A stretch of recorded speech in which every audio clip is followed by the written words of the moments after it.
underneath the sequels and the years and honestly the decades almost, there's still an essence of competition, vehicle combat, stunt driving, a shooter. It's not a racer.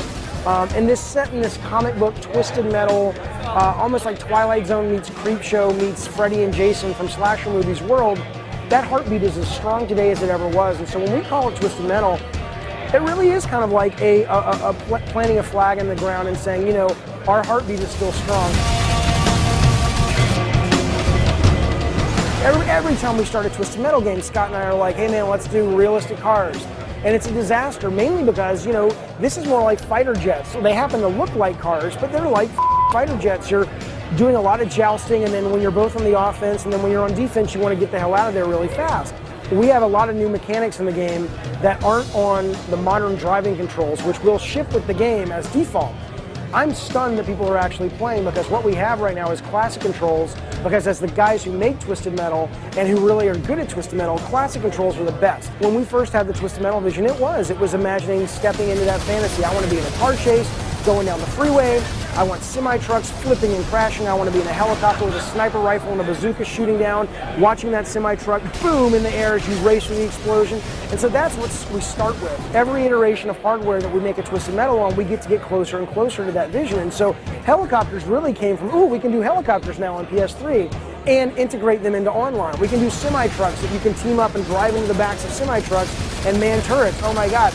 And then frankly, that's us being bad designers. Then we're like, we got to figure out how's that going to work.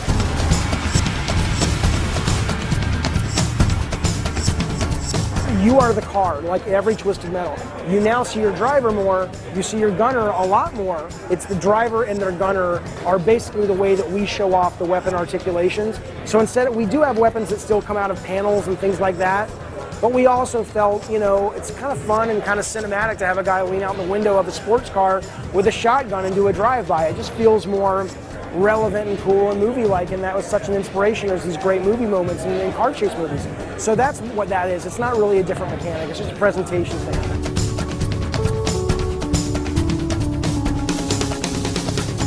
You do not have to play co-op.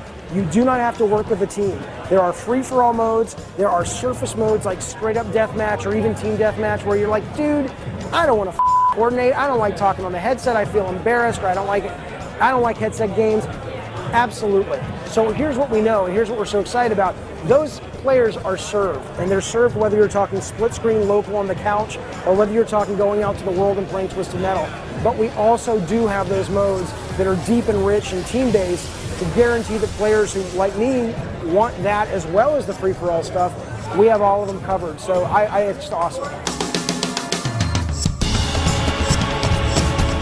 I love this world. I love Sweet Tooth and this dark world, and I think the movies are coming out so cool. I was so worried about how they would come out, and as I see them coming to life, I'm like, I want people to fall in love with this world as much as we are, as in this dark, twisted comic book weird world. On the gameplay side, though, Twisted Metal is a fighting game. It's a fighting game meets a shooter. It's Mortal Kombat, it's Street Fighter 4 just as much as it's Mario Kart Battle Mode.